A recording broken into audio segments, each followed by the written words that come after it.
It was more than likely that a final 7.62 by 39mm version of the SKS-31, along with other more minor modifications, would fulfill the requirement in the system for a semi-automatic carbine. A young ex-tank commander turned designer named Mikhail Kalashnikov was turning heads with his gas-operated turning bolt design. His designs looked earmarked to fulfill the requirement for a selective fire rifle, also chambered for the intermediate cartridge.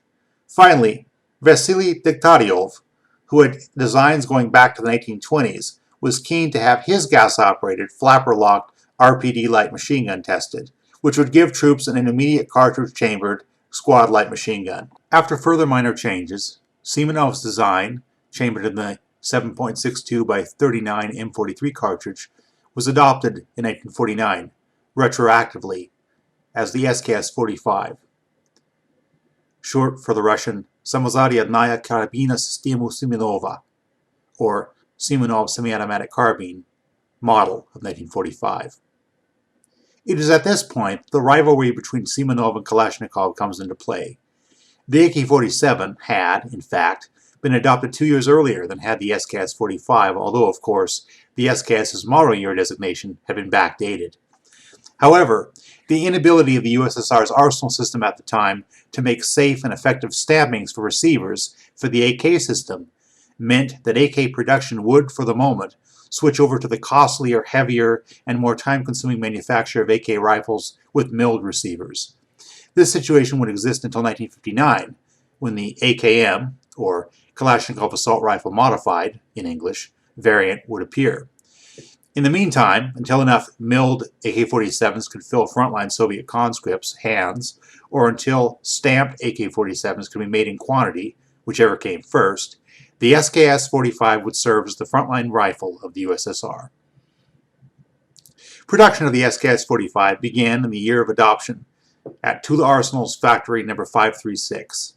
SKS-45 production would also take place at Izhevsk Arsenal's factory number 622 from 1953 to 1954, while the latter's other major plant, factory number 74, produced milled AK-47s. Initial production SKS rifles manufactured at factory number 536 had three features which catch the eye of both SKS shooters and collectors today. First off, the bayonet was in a cruciform or spike style, as opposed to the blade style used throughout most of both Tula and Izhevsk manufacture. The gas block is at almost a direct 90-degree perpendicular angle to the barrel, similar to the gas block of the PTRS-41, and the rear receiver cover release latch has a hole in its flange for use by the fingers in opening the cover. The flange is also on the bottom side of the latch extension close to the wood line. The spike bayonet is a direct carryover from the Troy-Lineyka Mosin-Nagant M44 carbine, which was adopted in the last 2 years of World War II and had an integral folding cruciform bayonet that folded into a 4-inch stock channel on its right side. For the SKS-45, the same concept was applied, only the bayonet folded into a 4-inch stock channel on the forward underside of the gun.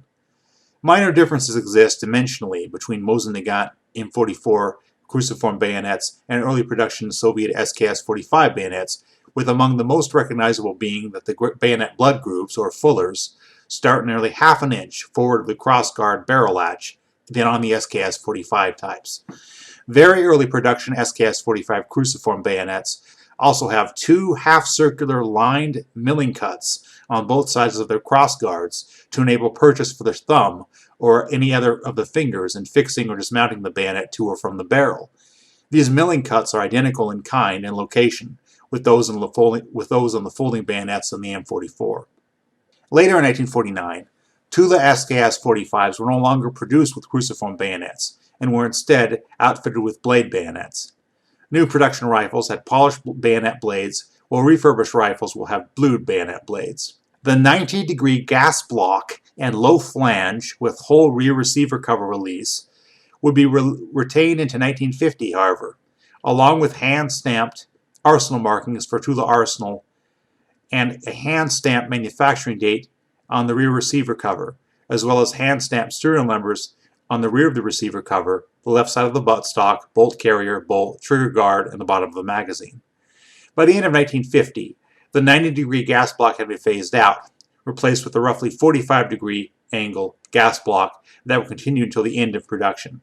Hand stamp numbering continued in the following year, 1951, but 1950 saw the end of the low-hold receiver cover release flange as well. Tula would begin chrome lining the bores of the SKS-45 starting in 1951, although no other changes were made apart from the arrival of machine stamp markings to replace the hand stamp versions of the production line's first 2 years. Ijevsk Arsenal's factory number 622 produced the SKS-45 from 1953 to 1954, with the only differences being, of course, different arsenal marks and serial numbers. Tula continued to manufacture the SKS-45 until 1958, but starting in 1956, began to drop the Tula Star arsenal mark from the rear receiver cover and positioned it on the left side of the receiver to the rear of the bolt. The year of manufacture was no longer stamped, and instead of Cyrillic D, I, or K, were stamped to the right of the letter series prefix and serial number. PM Makarov pistols, as well as late milled and early stamped receiver AK-47s and AKMs, also exhibit these letters, as well as 2 additional letters, owing to the fact that AK-47 and AKM production continued after the end of SKS-45 production. These letter guns, as they are known by collectors, are therefore known to have been built in 1956, if stamped with the Cyrillic D, 1957 if they are stamped with the Cyrillic I, and 1958 if they are stamped with the Cyrillic K.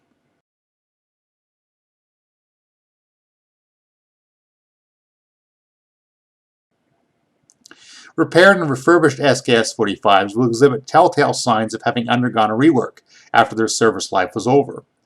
These can include a recoil lug in the wrist of the stock or the forend, or both. Any one of a number of series of stamps indicating repair or rework at any of the main artillery directorate's armories, although the most common marking is that of the number 62053 Main Artillery Directorate Armory in Belaklaya. The stamping of the rifle serial number on the upper handguard of refurbished SKS-45s is known to be the hallmark of the Main Artillery Directorate's 41st Armory in Irkutsk in Siberia, according to Russian researcher and author Ruslan Chumak in his 2010 book, Russian and Soviet Small Arms Markings. According to Russian researcher and author Sergei Monetchikov in his 2005 book, History of Russian Automatic Arms, 2,685,000 SKS-45s were produced by both Tula and Ijevsk arsenals between 1949 and 1958. The SKS-45 made way for the vaunted and prolific AK-47, AKM, and later AK-74 rifles.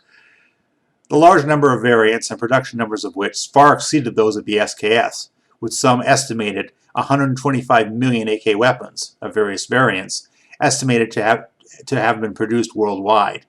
Nevertheless, the SKS-45 remained in service after the Red Army transitioned to the AK series. By the 1980s, not only ceremonial color guards, but combat units of the Strategic Rocket Forces, Air Force, and Navy all used the SKS-45 before it was replaced in rearguard usage by the AKM. Next time, we will begin with talking about the so-called Sino-Soviet SKS-45s and how they started the epic story of SKS production and use in China. Thank you for watching, and click below to subscribe. Katojan out.